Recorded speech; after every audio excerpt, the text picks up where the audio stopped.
This is a special edition of the podcast from abeljosephson.com. The stone the builders refused is become the headstone of the corner. I sought and I searched for decades, and the seeking and the searching never ended. And it would have gone on for the rest of my days, except that I realized that all the promises in the Old Testament said that whoever He is would be glorified in me, not outside of me. There was this land of milk and honey that was promised, and it was said that I would possess the land. I, like a lot of people, was caught in the trap of overlooking one particular thing in my searching and seeking. This missing link, I call it. If I could find it, and I was looking for it, it would end all the wars, and it would end all the seeking. I just knew that it was. And the reason that the seeking and the searching and the listening and the hearing and the praying and the walking and the going and the flowing all went on was because that it was within me already and had not been revealed. I had not seen it. So when I would see it, then I would possess it. What I was looking for, I already had. It was already in me. The stone which the builders refused is become the headstone of the corner. And you notice it says refused. This stone is refused. That means that it is there and present and available to be judged or decided upon. It's refused. So you see it. You can't refuse what you can't see. So when it is shown or when it is revealed, whatever this missing link is, this stone which the builders refused, and you're building something, it was present and I refused it. There have been over 500, we're probably going on 600 podcasts that I've written and produced, and the number one message that has been refused by listeners, I've taught on many things. And the number one message that's refused by listeners is the message that comes from John 1:1. In the beginning was the Word, and the Word was with God, and the Word was God.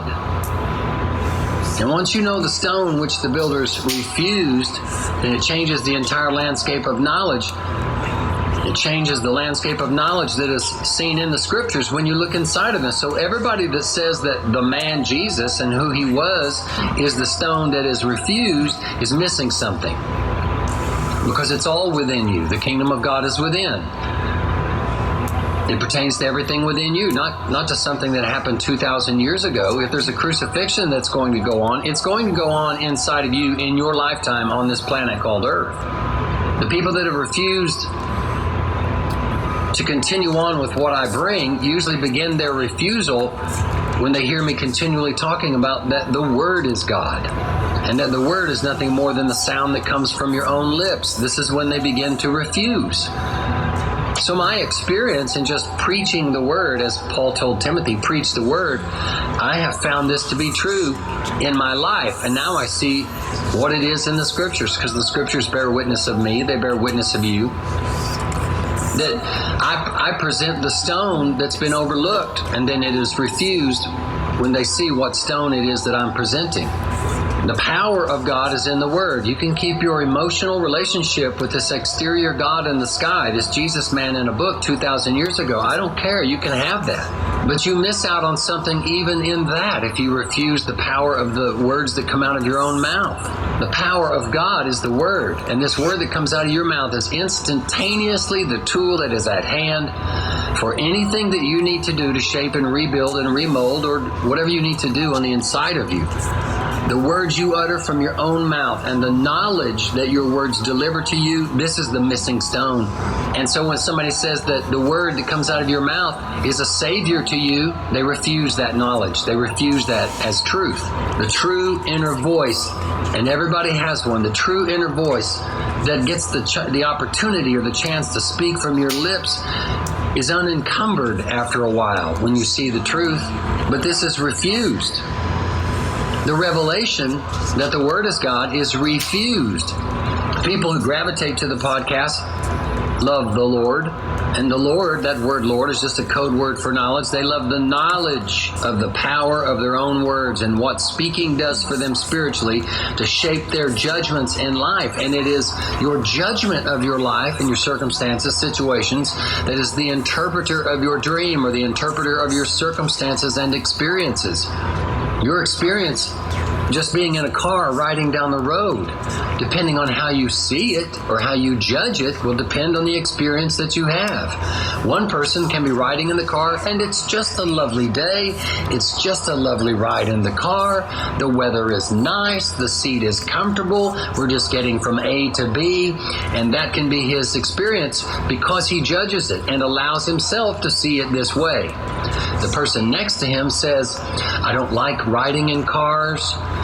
This is taking forever. There's not enough air conditioning in the car. The road is bumpy. I'd rather be doing something else. I'd rather be spending time with somebody else. So how he sees the ride in the car will dictate his experience. So you change who and what is your enemy inside simply by how you judge what you see on the inside of you. How you judge. And it all comes to a revelation that one day you come to the great day of judgment on the inside of you when everything from stem to stern within you is changed as an experience by changing the judgment. And how do you change the judgment? By what you say, what your own ears hear from the lawyer that your mouth is, that interprets what is being seen. The mind, the soul, everything within you will truly and surely go the way that it hears you speak. Now keep in mind, let me remind you, both of these people are riding in the same car, sitting next to each other on the same seat. But how they view and what they say about the car ride, how they judge it, gives them both a totally different experience. U.S.-born Catholics lead the church. 40% formally lead the church. One says, I'm enjoying this. This is perfect. This is great. I don't want to change anything about it. He has an experience based on what he says. The guy sitting next to him says, I don't like this. I would have it very different. This is not what I want. So he has a very different experience. Why? Based on what he says.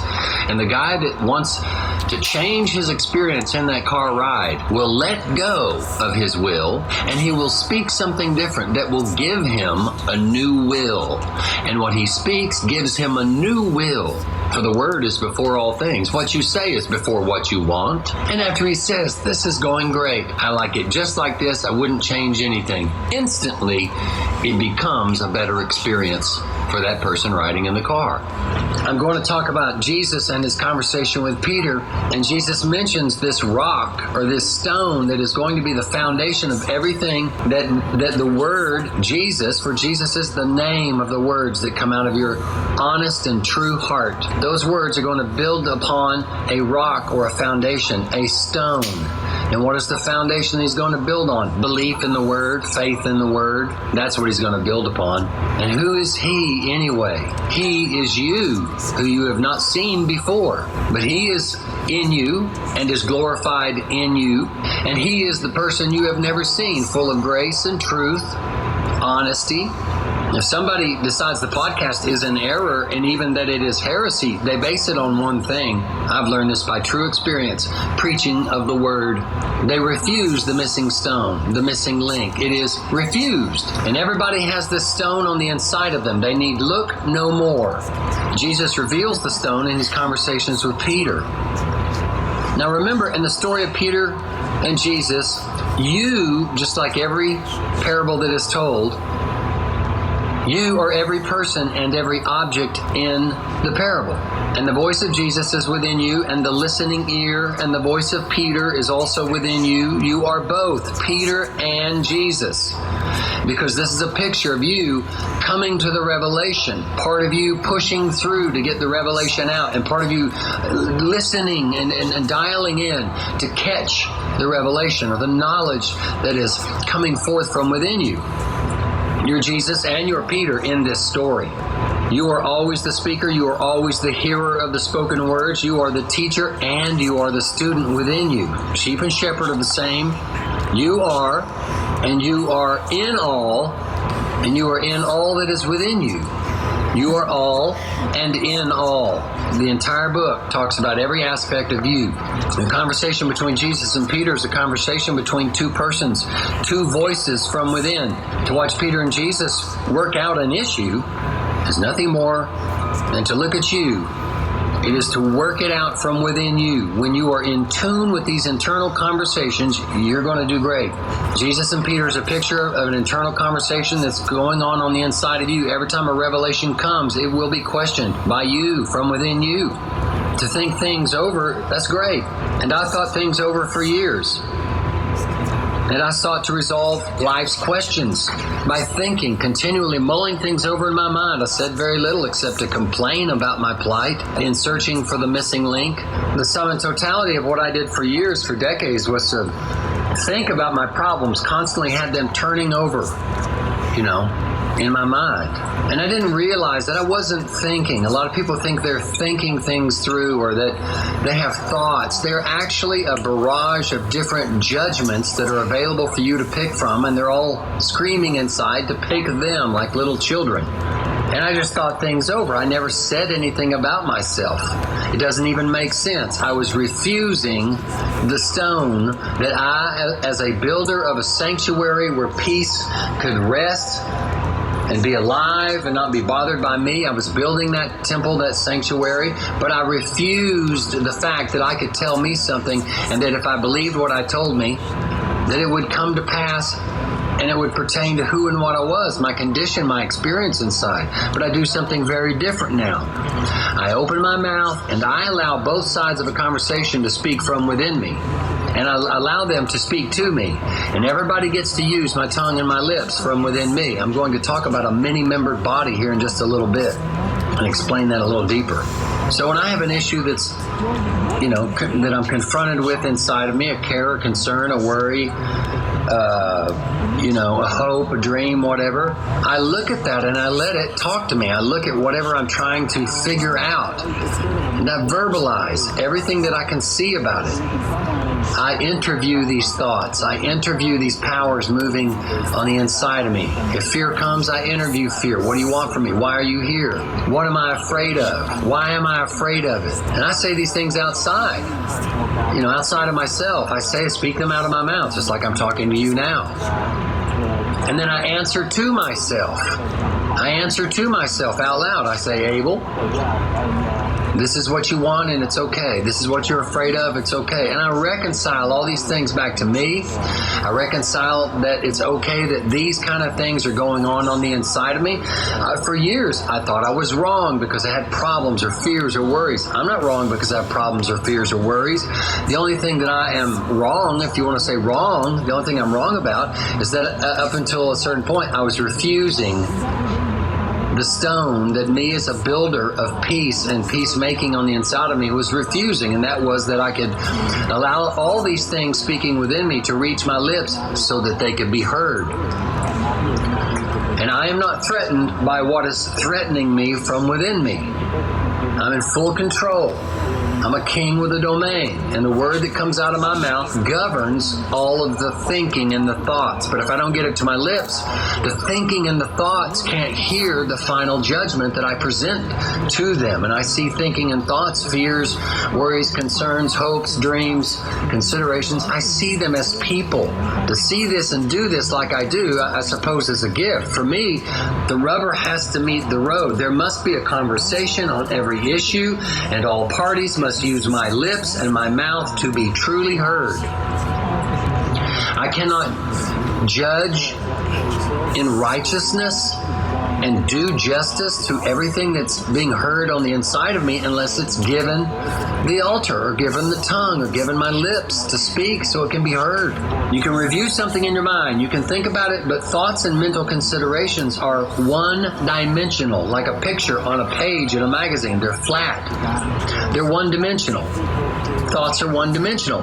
When the same one-dimensional thought is verbalized, it exposes so much more to yourself and to your understanding eye than what the thought could relay when it remained internalized. Once I hear myself say something, I hear more information than what the thought inside of me brought to me. Once I voiced the thought, all of a sudden, all of these other options and understandings come with it that were not born by simply knowing the thought. When I say what the thought is, all of a sudden, it opens other windows, other doors, other avenues whereby I may see what is behind the thought, what the thought contains, where the thought intends to go, what a thought is running from, what a thought is running to. Thoughts are like people. You will speak before you believe. You will believe before you rest. And I find that most of the time when I verbalize my thoughts to myself, when I talk to myself sitting on the couch using my own name, saying, Abel, you think this and you think that, and it's okay that these are troubling you. You're not wrong for being troubled. And here's what you're hearing. And I talk to that thought, and they talk back. I don't know how to express that or explain that to people. These thoughts that I'm talking to, I have dialed in so quickly, they talk back. Now, society tells you this is a crazy man. He belongs on the street corner, giving closing arguments in a legal case somewhere, screaming at the top of his lungs, making everybody walk by as they shop, making them all glad for their state of mind, that they're not like that guy. Everything's brought to the thought, and then everything is brought to the word from the thought. Every word that is heard from your lips carries more knowledge and expresses more things than appear on the surface, just from what you thought about a thing. For years, the parable of the 7 loaves and the 7 fishes, remember? Jesus took the 7 loaves and the 7 fishes and he fed the 5,000. It's been taught in hundreds of different ways in my life, but for me, the 7 loaves and the 7 fishes represent the multiplication of knowledge that can be extracted from words that are spoken. It's the multiplication of knowledge. And what you say to yourself feeds you a certain bread. The word, your own voice will tell you, I am the bread of life. Your own heart, speaking out of truth out of your own heart, is like somebody dipping water out of a well. If you thirst, go to what you say and give yourself something to drink. How do you feed yourself food? You speak something to you. How do you give yourself drink? You give words to yourself that have a water, a nutrition in them. And your voice is so alive that he has a name, and his name is Jesus. And this word that has all this power to open up knowledge to you when you speak to you, and you'll do it in your own words. You won't have to quote scriptures. That's ridiculous. Your own words will explain things to you. And as soon as you hear your own words, more knowledge will come out, even more knowledge than what the words gave. And that's the picture of the loaves and the fish. They gave the initial feeding, but what happens? We look up and we have all this extra bread left over, food, knowledge. We have all this extra water, life, word, all this extra that is multiplied from the original lot. And that's the power of the words. And I don't laugh at that anymore. I don't laugh at that anymore. I don't refuse the stone this speaking of things that is going to be the tools and the building blocks of everything that I'm going to assemble or unveil or bring forth from within me as a builder. I'm building a new life, a life that's in the light, and the knowledge and the light that comes forth is brought forth by what I speak. I've said many things that a lot of people have not seen nor heard. And they reflect back after hearing the podcast and they say, how do you see these things? And the only answer is because I have spoken so many things that I did see, it caused me to see more. But I know I will not see more unless I speak more of what is seen. And as soon as I speak and discover and talk about what understanding has come to me within me, especially when I can tell it to somebody else, it draws out more. It's like a rail car, a train. You pull out a message out of your mouth and you say something, I see this or I see that. As soon as you get what you see initially out, it pulls out the next train car, the next level of understanding. So it is through the word that I multiply knowledge and go deeper into a subject. My challenge is to find somebody that will sit and let me flow this way, because it's more powerful when I'm telling it to somebody, to another spirit. It's more powerful that way. If I could have just somebody that would sit and listen to me as I flow and bring forth the knowledge, they would be blessed. I know I am.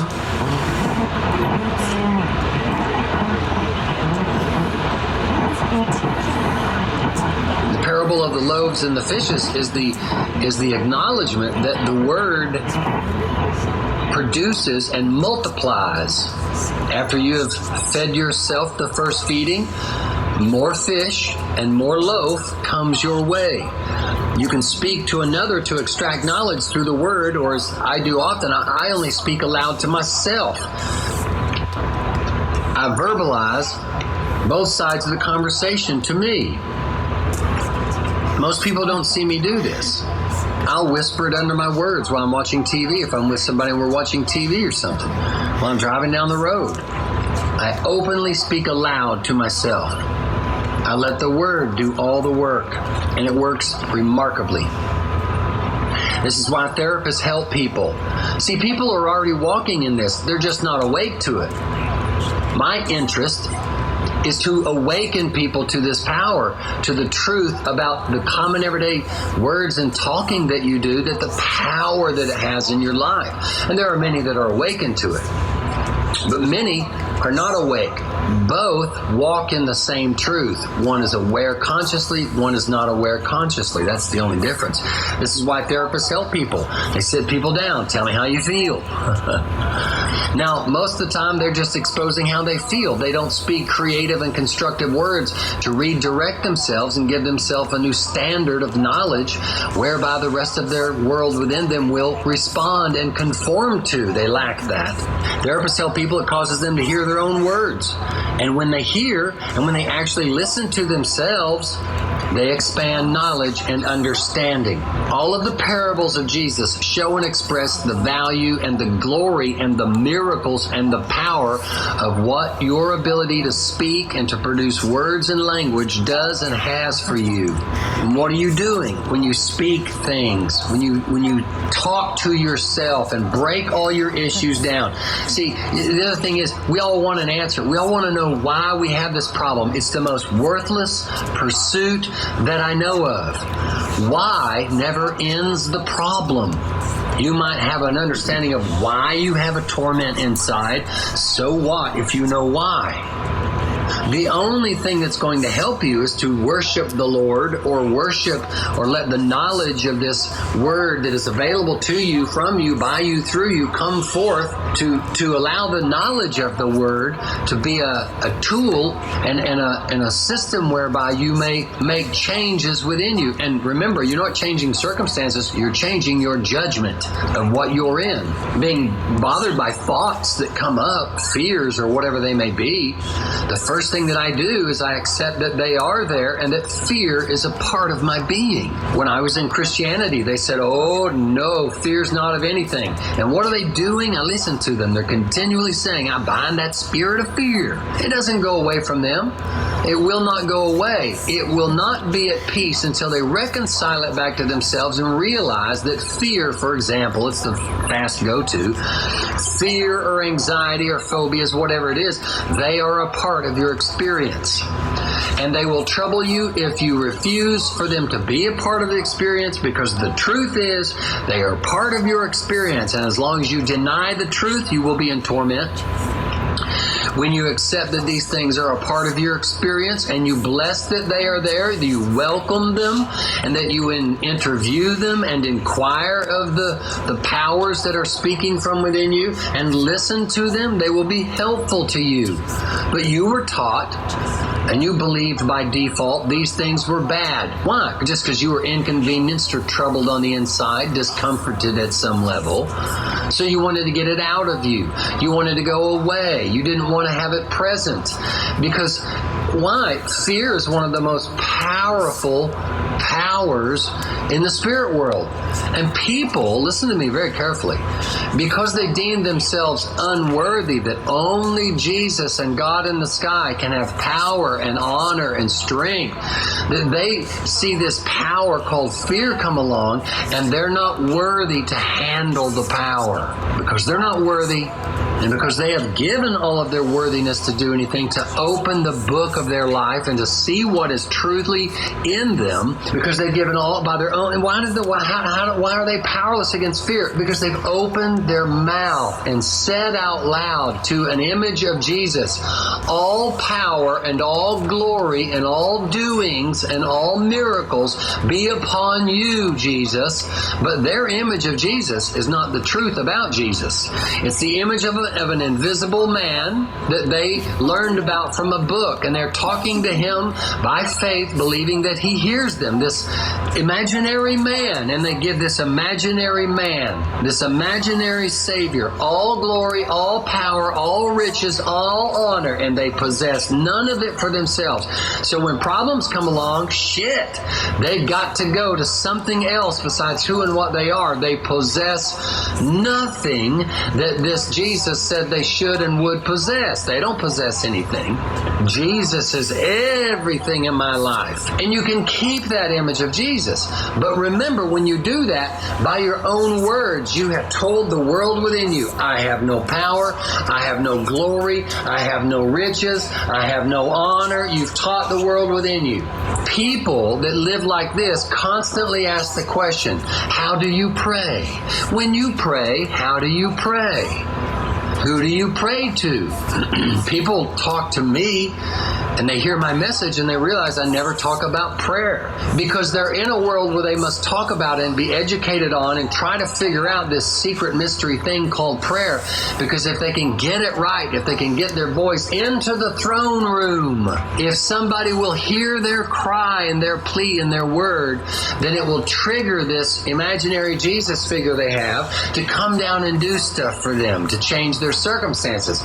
Because they've refused the building block, the building stone that the builders brought, they refused it. But funny, if they can get their words into somebody else's throne room and cry aloud for something, then maybe that other person they're praying to will come help them. They don't realize if your voice is that powerful that it can be heard, why don't you send that word into your own world and make peace with everything and calm everybody down on the inside of you? You have one body, and in this body are many members, and they're going to talk to you at some point in time. Speaking out loud to yourself, describing your experience to yourself, responding to yourself, interviewing yourself, asking questions, answering these questions. This is the river of life, for the word is life. Speaking organizes and cleans you. It cleans you. It's like taking water spots off a glass that has been already washed. It purifies even what is clean. It educates you. Speaking puts everything in plain view on a table so that you can see it for truly what it is. And once you see it, whatever it is inside of you, once you see it for what it is, and that you accept that it is there, that it is somehow a part of you, and you don't reject it, but instead you speak that you welcome it, that it is a part of your knowledge base, that now you know so much about things because you know what it is to even be associated with what you think is bad things. You make peace with it. You accept it as a part of you. You see it for what it is. You explain to yourself the voicing and the message that is in it, and then you speak back to that voice, that message, and you tell it and educate it to understand another voice and another message. After time, you're made free by this because you see something for what it is and you accept it and you don't fight it. You know the truth now about what is in you, and that ends part of your searching. You become free from seeking and searching as you discover what is in you and what is the truth about it, and quit fighting that it is in you. Speaking organizes and cleans a person. It educates you. Speaking puts everything in perspective. And if you don't like the perspective, open your mouth and say, I'm going to see it this way. I do that all the time. I'm continually changing my perspective, changing my judgment, changing my opinions of what is inside of me and going on within me. And in the moment, I just plow through and I do the work. And then I find a week later when I consider a thing, it's gone. Why? I've made peace in that area. I've made peace with what is truly within me, with what is in my possession. And these things that I used to fight, I find now are some of the greatest treasures because I understand their purpose. I would have not understood their purpose within me if I didn't let them speak. But I didn't just let a voice from inside be known in my brain. I opened up my mouth and I just channeled that thought or that spirit. I'm not afraid that there are ungodly spirits or what one might call demons in me. I'm not afraid of a spirit of pride. I'm not afraid of a spirit of witchcraft. I'm not afraid of anger. I'm not afraid of torment. I'm not afraid of homosexuality. I'm not afraid of drunkenness. I'm not afraid of anything that you can mention. I am not afraid of any desire that you can mention, because when a desire comes and I'm troubled that I desire it, I get quick to making peace with that thing that I have aught against my brother, this other member that's within me. In the society of the person I am, there are many members in the one body I walk in. And they talk to me, and I get it right with them before I get to the judge. Because the judge, if I don't get it right, is going to throw both of us in jail. He's going to bind us up and throw us into the street. So I make peace before I get to judgment. Then me and my friends show up at the judge's chamber, and we say, we're fine. We understand each other. He wants this, I want that. Neither one of us are wrong for having a different desire. But we understand each other now. We see each other for who and what we are. Now, we were on the docket to stand before you, Your Honor, but we ask you to bless us and to let us go. We've worked it out already. There's no time to take your time to judge us. Well, that's all going on in me. I am the plaintiff, I am the defendant, and I am the judge. And I have to work these things out before I get to my judgment. Because the only judgment I want to make is to judge with equity, which says both parts are equal. One is not better than the other, more evil than another. I want to judge equity and do righteous judgment, and to bless the peace that has been made before it came to my court. If I have to judge these things, I'm going to throw one in jail and let the other one go free. But that doesn't make peace. That just continues incarceration. It just continues the torment between these two opposing powers or voices or thoughts or opinions or desires. So I am plaintiff, I am defendant, and I am judge. And before I ever get to judgment, I want to get the plaintiff and the defendant to recognize and acknowledge and understand each other and make peace. So that when they come before judgment, I only then need speak that both are innocent and have a place in the courtroom and send them on their way in peace. It's so simple. It's so very simple. And again, do I talk to myself out loud? I do. If you get up and you excuse yourself and go to the bathroom, you're troubled. While you're in there alone, speak. When you're laying in bed at night and these things are going on, speak. Let them speak. Let that awful terror have your mouth and say what he's afraid of. Because it's part of you that's saying it. He must have justice. And the part of me that is being tormented by that or is afraid of this power, he gets to say what he's afraid of. One gets to say what he's threatening. The other one gets to say what he is threatened by. And once we get it all out on the table, then we see a situation for what it truly is. And we know the truth now, and the truth makes us free. But the thing that I ran from years was get these awful, ugly, tormenting, intimidating powers and dysfunctional spirituality, get it out of me, cast it out. No, I just need to accept it, that's part of your experience in Christ in this life. It's part of your experience. It's part of your experience. It is you. It is the true world. You will not find another world where this does not exist.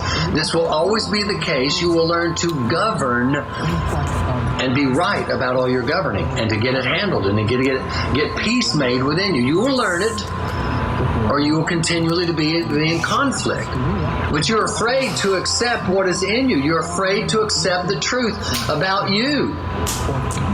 And I cannot express to you how much problems and difficulties and torments and intimidations and dysfunctionality spiritually and how much robbery that's gone on the inside of me has gone on because I kept trying to get stuff out of me and away from me. Instead of accepting, that's part of Christ, for He is all and He is in all. And this is in Christ. And these are members on the inside of you, and they all get a voice. And as long as you don't want them to have a voice in your world, they're going to torment you because they're going to knock at the door. Remember, your own voice is saying to all the members in the body that you walk in, knock and the door will be opened unto you. I'll hear anything that is said inside. I will condemn nothing. I will make everyone innocent on the inside of me. I will return all to innocence because I'm not in the dark anymore. All of this is part of my experience.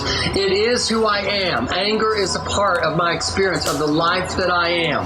I'm not guilty because I get angry. And the more I talk about what anger does and how it affects me and where it came from and where it goes and what is the result of it, the fruit of it, I learn something of a greater knowledge. And then after a while, anger becomes a tool to success spiritually on the inside of me. But it will never become a great blessing to me as long as I curse it, deny it, cast it out. It remains an enemy, and I'm supposed to love my enemies because I realized that I was taught that these things are bad. These characteristics in your makeup are evil, they're satanic, they're dark, they're wicked. No, they're not. They are simply judged that way until they are judged differently. Then they become a most beautiful thing. But not until I make peace that they're going to be part of my experience. And so when they are part of my experience and anger rises up, I don't even notice it because I'm not fighting to make sure anger never comes up within me. The only reason that anger comes up and it's so aggravating and it gets a hold of me and takes over is because I consider it an enemy. When anger, or if I get angry, is of no wrongdoing whatsoever, I bless it, I welcome it. Anger may come and go in my life, and I just put my arms around it and I welcome it. It's a part of me. Guess what? I never get angry anymore because it wasn't anger that was my problem. It was the rejecting a response inside that was so strong and provoking that caused a great fierceness to rise up within me. And when I said that's normal to be like that, to have powers and principalities working within you instead of seeing them as evil, not understanding what wickedness is, just believing what religion taught me. Well, I was in turmoil all the time. Not anymore. That response that used to be, unfettered anger, it never happens to me anymore. Oh, wait. Let me say this. Oh, it does. But it doesn't have rage in it. It doesn't have uncleanliness in it. It's a strong response inside that's now governed. It's cleaned. It's washed. It's part of my personality. And it's very effective. But it's not effective when it comes up and you're fighting yourself because it's there. And in that rage of fighting within you, that's when you thrash somebody else. Why? Because you can. Fighting anger caused me to be angry. Accepting anger was a part of me and blessing it and welcoming it, blessing anger, beautifying it in my own eyes, praising anger as a spirit. I never got angry anymore. Once I reconciled anger back to who I am, it did just the opposite of what I thought. And anger's a go-to, quick go-to, whatever it is, whatever your problem is. The concept is the same. You'll decide what you pick and use and choose to work on in your life or to apply these things to. The stuff in the Bible, they're just examples. The law of Moses is just an example of all the little rules you think you've got to live by to be a good person in your own eyes. Being forced to say bless you after everybody sneezes or you're considered or judged impolite. That's a law of Moses. That's your real problem, not thou shalt not from the Bible. It's just an example of the thou shalt nots you have alive on the inside of you. I mentioned anger. I can tell you that over the course of my life, when my behavior has drawn out some absolute anger out of people, and they turn and they blasted me, I tell you what, it made a great impact on my life. It helped me. And in that anger, they said things that they would have never said before, that I could not deny was true what they said. And how did they say it? In anger. Through anger. What a beautiful tool their anger was. What a lovely hand of fellowship that anger was when it came at me from somebody else. So strong that you knew you couldn't say anything back. You just had to sit there and take it and to hear it. Because I don't deny truth. I don't care how you tell me. I hear it. I hear it. I was deaf when I demanded that people talk to me in a certain way. And then if they were angry, then that wasn't God. No, the Word is God. Period. The word spoken with lots of honey and sap is not more godly than a word that's delivered to you out of sheer brute force, full, bluntal, object to the head, anger. Both are God because both is word spoken. And I take my lessons and I don't apologize for what brought me to that.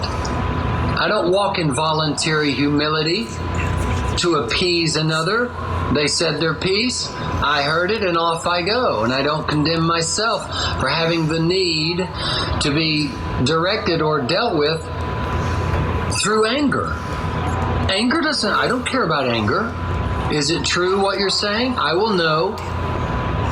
And the person that will not admit that what they were told is totally true about them, it doesn't matter. They still got the truth. Even if they fought back to hide the fact that it was true, it still worked, it still went in, and through anger, truth was delivered. I never apologize for how I am. Why don't I apologize? There's no need. Because how I am is how I am. And I need to make peace with how I am. And everything that goes on within us is for the help of somebody else. It is an irrevocable law of the Spirit. You rub against others, they rub against you. It's supposed to be like this. So if I rub you wrong and you get disgusted with me, I don't apologize. If I, in innocence or in blindness or intentionally, doesn't matter, do or behave in a way that bothers you and you're offended, that's on you, not me. I'm not going to take it back. There's no need to take it back because the purpose of my doings is to play a role in your life, to provoke things in you that you may what? Make peace with them also. So I'm accountable on both sides. And a lot of people, especially in religious circles, have this lie that works amongst them that we must bend a knee and submit ourselves to the authority of another and come and go and do as they say. And if they say we're bad or wrong, then we must acquiesce and say, I'm sorry, I don't live like that anymore. And I've never been more at peace. And people can go off and be offended. Listen, I went off and I was offended plenty of times, and they never did what I, am told is required of me. They never did that because we're all having to make peace with what is. And once we make peace, the situation is fixed. It's resolved. We don't have to go back and put on voluntary humility and put on a show about these things. I never take back anything anymore. Never do. It is what it is. It went how it went. And your role is to deal with it and to cleanse it and to remove the unclean spirit of it and to love and accept, the provocations and the things it brought upon you. At the same time, I'm responsible for the same thing. And that's the only accountability I have is to myself. That makes religious preachers crazy. Crazy in the mind. They're always wanting other preachers to submit to them. People won't listen to somebody that speaks a knowledge if they find out that they're not submitted to a pastor higher than them and all of that garbage. I walked by it, I even taught it, and it's wrong. For me, it's not the way anymore. I'm accountable to the Word. The Word guides and heals and directs me. My own words to myself and what I say counsels me. And I no longer have shame about how I am and my viewpoints, my thoughts, my considerations, my opinions, my sense and sensibilities. This world inside of me is for me to navigate and to govern. And my role is not to navigate and govern another, nor is their role to navigate and govern me. The object is to get to where you have one Lord, one King, one ruler, one master on the inside of you, and He is a good and righteous and a kind and a merciful individual. But you never get to that judge that you are of yourself until you accept all these things that they are within you and are of you. And you'll never see what they are on the other side of this line until you accept them and talk to them and let them talk to you. And how does that happen? Through your mouth on the front of your face. Just like I'm talking to you on this recording. I talk to myself. Is there an argument? Yes, sometimes there's an argument. But both sides are given the opportunity to speak. Both sides are blessed. And their opinion or their opposing voice is honored. And as I work through it, eventually the two sides become one in peace, and an understanding is made. But no one is punished. No one is exalted above the other. And that which is low is brought high, and that which is high is pushed low. They are brought into equity.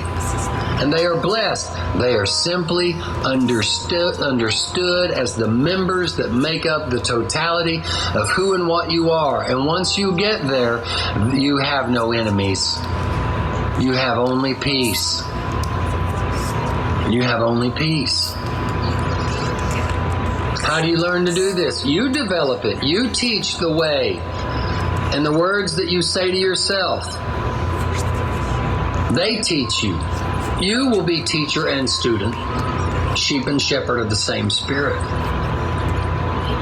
But these things will not come along unless you recognize that the words that come out of your mouth and what you say and the many members within you that want to speak, they all must utilize the ability to speak through you, to you, about you, to counsel, to heal, to deliver, to correct, to exalt, to admonish. It all must come through your spoken lips. And you will be made whole. You will be made complete. You will be made healthy. You will be made balanced. Balanced when you understand these enemies are not your enemies. They're a part of life, and you are life itself. Christ is your life. I counsel myself. That's all I do. And I don't have to know 15 different things. I have to know one thing. I'm condemned for nothing. That's it. The lie was, if I have these things that society has deemed as unacceptable to have within you, then you have condemnation. Then you're going to struggle with that thing. You're going to feel like you never get over a problem. Why? Because you condemn yourself for being wrong, for having what you think and call is a problem. When it's not a problem, because it's who you are and it's part of the fabric that you are, then it's not a problem. Then it's overcome. The problem never comes up as a problem. It comes up as a reality and a blessing. So therefore, the problem is overcome. How? I removed the judgment that it was a problem to be like this, or that it was a problem in me, or a negative thing to act like this, to think this, to desire this, to consider this, to want this, to do that. I bless it all. Many members, one body. My words, they are spirit. If I want to move in the Spirit, if I want forgiveness, I open my mouth and I forgive. And I talk to that power within me and I forgive it. And I found more real than the hand in front of my face, these powers would talk back. I could hear them say things back to me. And I would let them use my lips.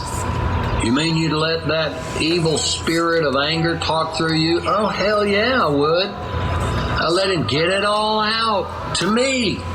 Why? Because it is me. It's a part of me that wants to talk and say it. And to reason together. To reason together. The reasoning goes on within me. The whole book is nothing but the picture of seeing all the arguments and the conflicts working themselves out on the inside of you. Voices, who gets to be king and who doesn't get to be king. Who is subject to something else. Everything within me that is intellectual or thoughts or thinking or emotional, these are all invisible, non-tangible elements or members within you. They are all governed by what is spoken. And I don't know what to tell them until I open up my mouth and start talking to them. And the first thing that I must do is let them speak. I'm afraid of this. I'm afraid of that. I'm angry with my sin. It's all about you to you. It's all about you in your own eyes. It's all about how you judge yourself. And I just work these things out with me.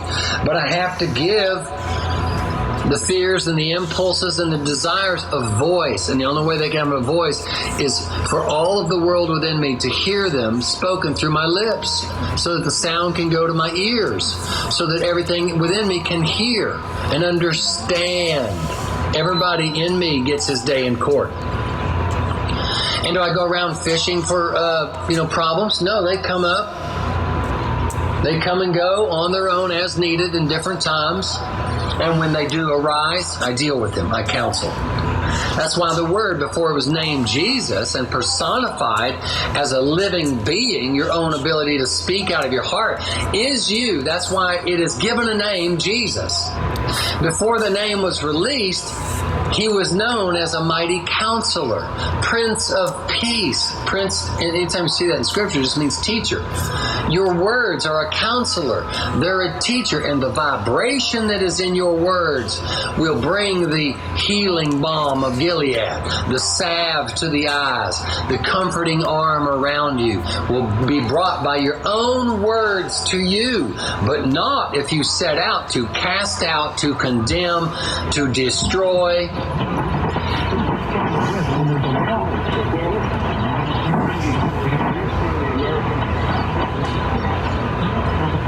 The whole Bible is the picture of one man with two worlds in collision within him, seeking peace. Building what? A church, a sanctuary for the Word. A safe place that the words out of your mouth can have full reign of everything in the cosmos, all on the inside of you. Subscribe for free and share the podcast from abeljosephson.com.